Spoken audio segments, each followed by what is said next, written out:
Okay, so in this video, let's look at creating new posts. It's going to be fairly simple, and the first thing we're going to do is modify the new blog code.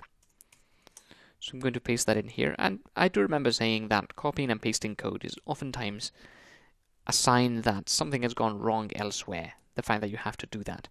And we could probably simplify the creation process in terms of code, but we're not going to worry about that in this section, and we're going to worry about that later on in the course as we progress further. So right now we're only worried about getting things to work, and once they do, we can improve them.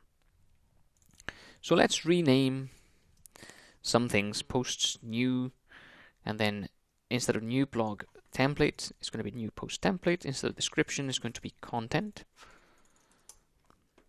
And the user is still going to be the email. This is going to change to post. And the parameters are blog ID, title, content, author, and created date. So blog ID, title, content, author. And the date is going to be today's date. So author is user.email. And we don't have a blog ID. So what we're going to do is send the blog ID over here. Okay, so in order to create the new post, we are going to need the blog ID so we can access the page, which means that this link will only be accessible from somewhere where we have access to that blog ID. So in order to be able to access this link here, the user is going to need a button or a link to press to get to this new post page. And that link or button is going to have to be in the blog page. So if we go to user blogs, and in fact, if we go to posts.html instead, you'll see that here we are displaying the blog's posts. So what I'm going to do is also, at the very bottom, create, or in fact here below the title, create a new link that will allow users to write new posts. Button, class, btn primary. And this button is going to have a text like new post. And inside it, we're going to have an anchor, as we know, which is going to be /posts/new/blog ID. So let me explain really what happened here, what we've done and why we've done it that way.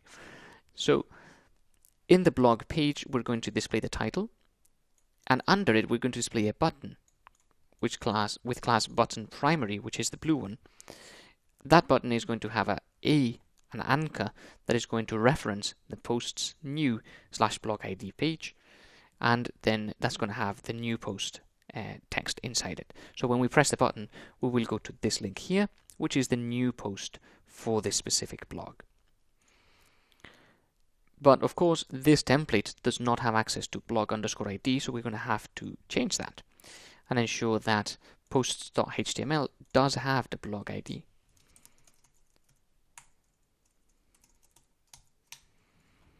Like so.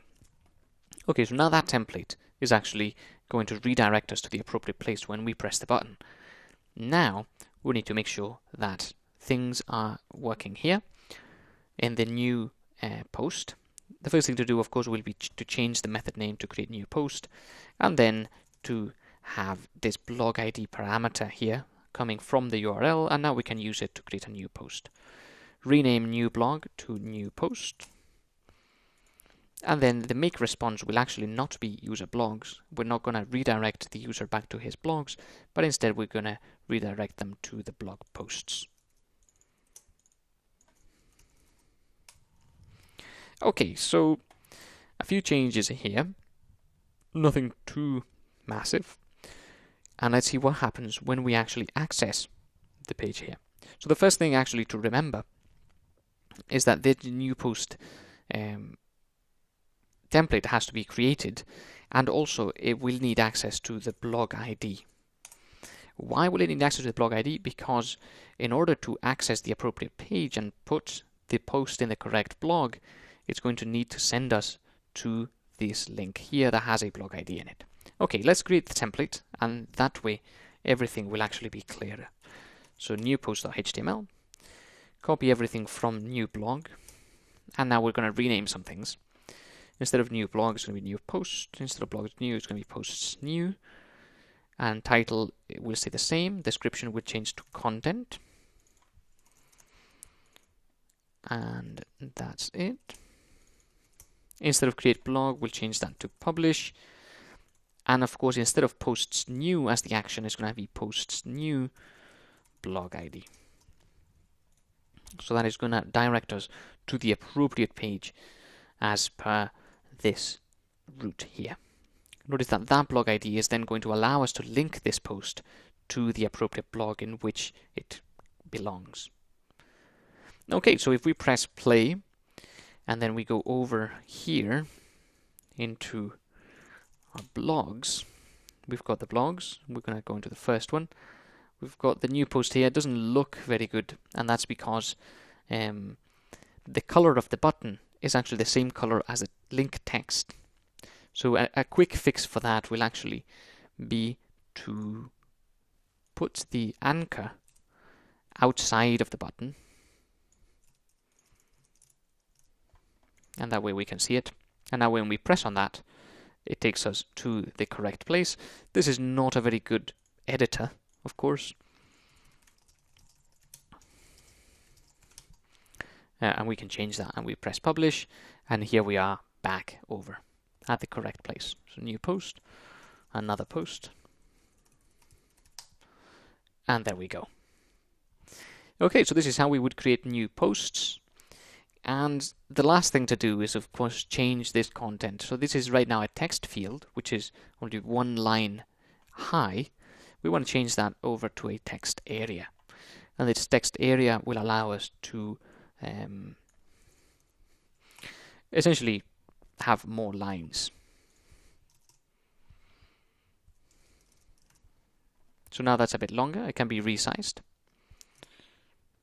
And there is a way to change the number of rows and the number of columns in this text area. But I've actually can't really remember off the top of my head how to do that. So that is a challenge for you guys. How would you ensure that this text area is initialized with being taller, essentially, having a larger number of rows? So you can find that out. It will be quite simple to do, but it's not essential to make this work. So what we've got now is actually a working thing. We are now able to create our blogs and create our posts, register, log in, and do all sorts of things. So there are a few more things that we could add, such as the ability to search for other users, and by email, for example, and look at their blogs. We could add something like user profiles and have like names and surnames and biographies and things like that. There's a lot of things we could do, and indeed I encourage you to attempt to do that, because I think you now have the skills to develop this further into something that actually interests you, other than simply microblogs that don't have a lot to say. You can actually change this into something more interesting. But do play with it a bit, and then when you're ready to continue, then do move on into the next section. So thanks for joining me, and I'll see you in the next one.